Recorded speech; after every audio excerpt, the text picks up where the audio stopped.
মোদির গদি কাটতে চাইছে তেলাপোকারা।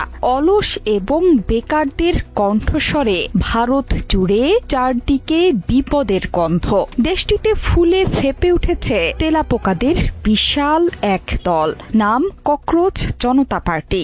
জেল কিংবা প্রাণনাশের ভয় সত্ত্বেও এবার দিল্লিতে ফিরছেন পার্টির নেতা অভিজিৎ দীপকে। আসছে 6 জুন দেশে ফিরেই নিট পরীক্ষার প্রশ্নপত্র ফাঁস কেলেঙ্কারির জন্য কেন্দ্রীয় শিক্ষামন্ত্রী ধর্মেন্দ্র প্রধানের পদত্যাগের দাবিতে গড়ে তুলবেন গণ আন্দোলন। সামাজিক যোগাযোগ মাধ্যমে দেয়া ভিডিও বার্তায় এই ঘোষণা নিজেই দিয়েছেন অভিজিৎ। সামাজিক যোগাযোগ মাধ্যমে ককরোচ জনতা পার্টি গড়ে রীতিমতো সাড়া ফেলে দিয়েছেন অভিজিৎ দীপকে। সংবিধান মেনে গণতান্ত্রিক পদ্ধতিতে ময়দানে নেমে গড়ে তুলবেন আন্দোলন। সেই উদ্দেশ্যেই দেশে ফিরছেন ককরোচ জনতা পার্টির নেতা।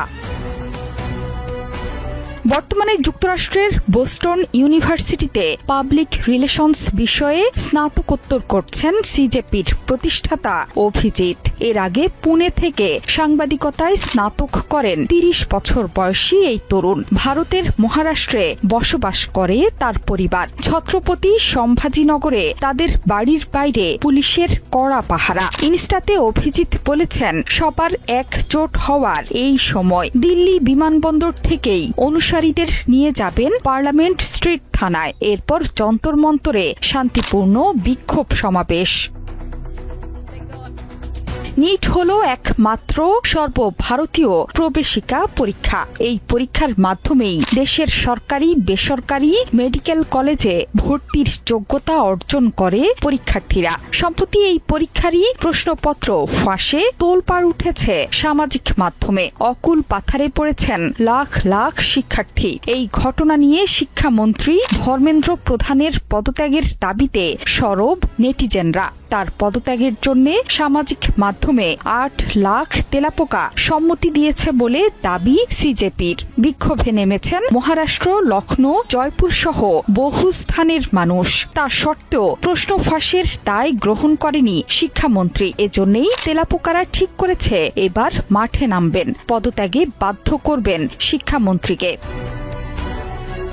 সম্প্রতি এক মামলার শুনানিতে দেশের তরুণ সমাজের একাংশের প্রতি বিরূপ মন্তব্য করেছেন ভারতের সুপ্রিম কোর্টের প্রধান বিচারপতি সূর্যকান্ত। এসব তরুণদের পরজীবী বা তেলাপোকার সাথে তুলনা করেছেন বিচারপতি। এই মন্তব্যের পরেই সামাজিক যোগাযোগ মাধ্যমে ককরোচ জনতা পার্টি প্রতিষ্ঠা করেন অভিজিৎ দীপকে। এরপর হু হু করে বাড়তে থাকে ফলোয়ারের সংখ্যা। দিকে দিকে গড়ে ওঠে তেলাপোকাদের ব্যঙ্গাত্মক সংগঠন। হয়েছে হাজার হাজার মিম। এমনকি আন্দোলন ছড়িয়ে পড়েছে প্রতিবেশী দেশ পাকিস্তানেও।